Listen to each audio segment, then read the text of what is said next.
Hello friends, सभी को मेरा नमस्कार। आप सभी मित्रों का JPRS क्लासेज में हार्दिक स्वागत है। आज अपन बात करने वाले हैं रीड सिलेबस के अकॉर्डिंग आपकी जो पहली यूनिट है भारतीय सभ्यता संस्कृति एवं समाज, उसमें आपका एक टॉपिक है जैन धर्म। यानी अपन बात कर रहे हैं पहले यूनिट में पहले टॉपिक, उसमें पहले जो आपका टॉपिक है सिंधु घाटी सभ्यता, उसका वीडियो अगले वीडियो में अपन डालेंगे। उससे पहले जैन एवं बौद्ध धर्म, उसमें आज अपन जैन धर्म की बात करेंगे। जैन धर्म से संबंधित जो भी क्वेश्चन इसमें बन रहे हैं रीड सिलेबस के अकॉर्डिंग, या आपकी इसमें कोई सी भी एग्ज़ाम हो उसमें आपका जैन धर्म आ रहा है, तो इनसे रिलेटेड जो भी क्वेश्चन बन रहे हैं उसका ग्राफ मैंने बनाया है। तो आप इसे वीडियो को अंत तक बने रहिए, लास्ट तक देखिए और साथ साथ में नोट्स भी बनाते रहिए। तो चलते हैं अपने टॉपिक पर। पढ़ रहे हैं अपना आज जैन धर्म। पहली चीज़ तो ये है कि जो जैन धर्म है इनके प्रवर्तक कौन थे। जैन धर्म के प्रवर्तक कौन थे, तो इसके प्रवर्तक की बात करें तो इनके प्रवर्तक थे कौन? महावीर स्वामी। कौन थे? महावीर स्वामी। तो इसके प्रवर्तक कौन थे? महावीर स्वामी। ये आपको ध्यान रखना है, जो जैन धर्म के 24वें तीर्थंकर थे और अंतिम तीर्थंकर थे। देखो, अब तक जो जैन धर्म की अपन बात करें तो उसमें 24 तीर्थंकर हुए हैं, और उसमें पहले तीर्थंकर की बात करें तो ऋषभदेव थे, और 23वें तीर्थंकर की बात करें पार्श्वनाथ थे, और 24वें तीर्थंकर हैं वो आपके हुए महावीर स्वामी। जो इसमें सबसे महत्वपूर्ण भूमिका की बात करें और तो इसमें जो सबसे महत्वपूर्ण भूमिका थी वो थी महावीर स्वामी जी की। लेकिन इसी में एक क्वेश्चन और आ रहा है कि जैन धर्म के अपन वास्तविक संस्थापक की बात करेंगे तो जो प्रथम तीर्थंकर ऋषभदेव थे उसको माना जाएगा। तो आप जो जैन धर्म के वास्तविक संस्थापक की बात करें तो इनके जो पहले तीर्थंकर कौन थे? ऋषभदेव। तो वो आपको ऋषभदेव करना है। और ऐसे आ जाएगी जैन धर्म के प्रवर्तक कौन थे, तो आपको करना है महावीर स्वामी। मोस्टली यही पूछते हैं। वास्तविक संस्थापक की बात आ जाए तो बहुत जगह आपने देखा होगा, आप और RBSC की बुक में देख लेना, ऋषभदेव का भी नाम आएगा। ये बात क्लियर हो गई। और महावीर स्वामी क्या थे? अंतिम तीर्थंकर थे। बात करते हैं इनके जन्म की, तो इनका जो जन्म है वो कहाँ पर हुआ? बिहार में। बिहार में वैशाली के निकट कुंड ग्राम नामक ग्राम में इनका जो है जन्म हुआ। इनके जन्म में भी बहुत जगह डेट, देखो इसमें 2 डेट आती है, आपको दोनों डेट ध्यान रखनी है। एक आती है 599 ईसा पूर्व, एक आती है 540 ईसा पूर्व। आप कोई सी भी कोचिंग से कोई से भी नोट्स आप पढ़ रहे हो, वहाँ भी आप किसी भी टीचर से आप डिस्कस कर सकते हो, ऐसी कोई बात नहीं है। आपको 2 डेट मिलेगी। कई जगह इनका लिखा हुआ है 599। जो आप आज प्रैक्टिस सेट भी लेकर आओगे तो उसमें भी आप देखोगे कि कहीं जगह 599 आ गए तो कहीं जगह 540 ईसा पूर्व आएगा। तो मैं जो प्रायोरिटी दूंगा, मैं तो मानता हूं कि जो इसकी जो एक्चुअली डेट है वो 599 ईसा पूर्व है।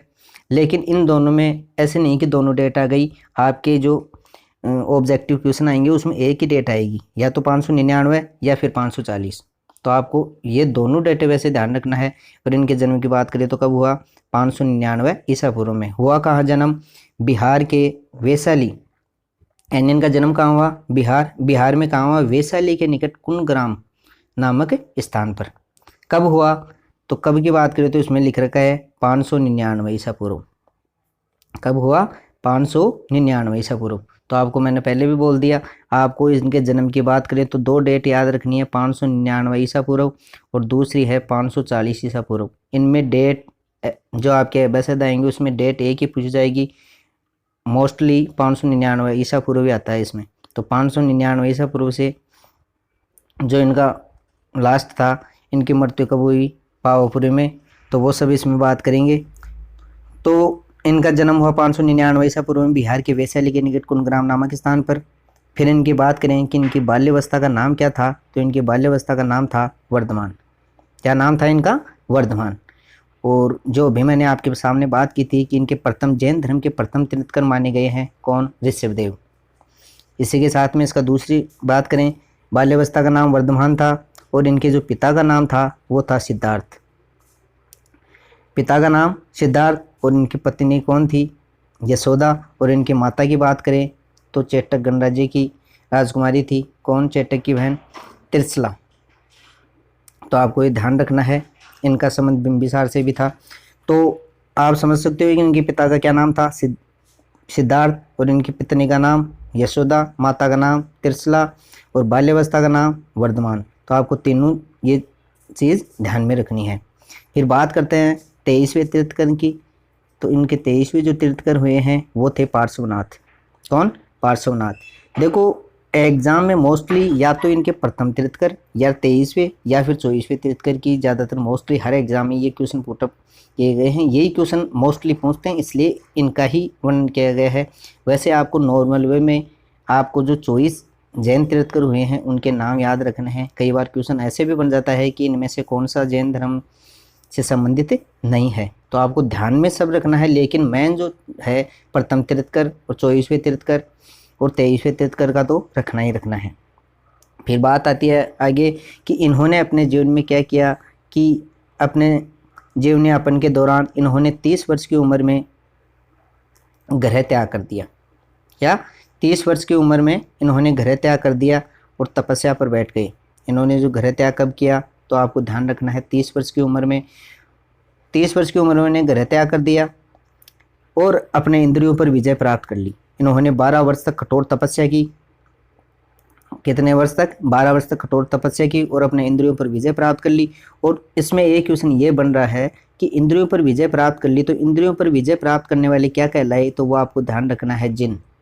इंद्रियों पर जो विजय प्राप्त करने वाले क्या कहलाए हैं? जिन। और इनके जो अनुयायी थे वो क्या कहलाए? जैन। इनके जो अनुयायी क्या कहलाए? जैन। और इंद्रियों पर विजय प्राप्त करने वाले जिन कहलाए। और इन्होंने कितने वर्ष तक तपस्या की? 12 वर्ष तक कठोर तपस्या की। ये जो आप ऊपर देख रहे हो महावीर निष्क्रमण, ये लिखा गया था, ये बौद्ध धर्म से संबंधित है। जब महात्मा बुद्ध ने 29 वर्ष की उम्र में गृह त्याग कर दिया था, तो गृह त्याग करने की घटना को महावीर निष्क्रमण कहा गया है। वो अपन बौद्ध धर्म में बात करेंगे इसकी, ये यहाँ लिखा गया।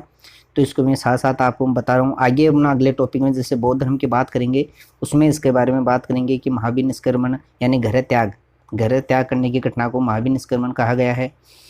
फिर वापिस अपन जैसे कि जो महावीर स्वामी जी की बात करते हैं तो उन्होंने कितने वर्ष तक कठोर तपस्या की? 12 वर्ष तक। कितने वर्ष की उम्र में उन्होंने गृह त्याग किया? 30 वर्ष की उम्र में। इनके अनुयायी क्या कहलाए? जैन। फिर इनमें बात करें तो देखो ये ध्यान रखना है आपको कि बौद्ध धर्म में त्रिपिटक हुए हैं और आपके जैन धर्म में हुए हैं 3 रत्न यानी त्रिरत्न। अब ध्यान में रखने वाली बात क्या है कि ये त्रिरत्न थे कौन कौन से। तो त्रिरत्न की बात करें तो पहला था इसमें सम्यक ज्ञान। क्या था? सम्यक ज्ञान। दूसरा है इसमें आपका सम्यक दर्शन और तीसरा है आपका सम्यक चरित्र। तो सम्यक ज्ञान, सम्यक दर्शन और तीसरा है आपका सम्यक चरित्र। तो आपको ये ध्यान रखना है 3, सम्यक ज्ञान, सम्यक दर्शन और सम्यक चरित्र। तो ये क्या थे? त्रिरत्न थे। और अपन बौद्ध धर्म में पढ़ेंगे क्या? त्रिपिटक। तो इनमें आप कंफ्यूज नहीं होना, जैन धर्म में त्रिरत्न हुए थे। दूसरा इसमें पंच महावर्त हुए। पंच महावर्त की बात करें तो पंच महावर्त में पहला इसमें पंच महावर्त में कौन शामिल है कौन सा नहीं है, या ऐसे आपको ध्यान रखना है। तो ये मोस्टली सब बच्चों को याद होगा, लेकिन कई बच्चे हैं तो इनको आप 2-3 बार रिपीट करोगे तो आपको याद हो जाएगा। तो इसमें आपका पहला है अहिंसा, सत्य, असत्य, अपरिग्रहण, क्या है? अपरिग्रहण और ब्रह्मचार्य। तो ये आपको ये ध्यान रखना है कि ये कौन कौन से थे। तो इसमें आप ध्यान रखोगे अहिंसा, सत्य, असत्य, अपरिग्रह और ब्रह्मचार्य, ये क्या थे? पंच महावर्त। तो आपको ये ध्यान रखना है। चलते हैं आगे। पंच महावर्त की बात हो गई। फिर इनकी बात होती है कि जो महावीर स्वामी जी है इनकी मृत्यु कब हुई।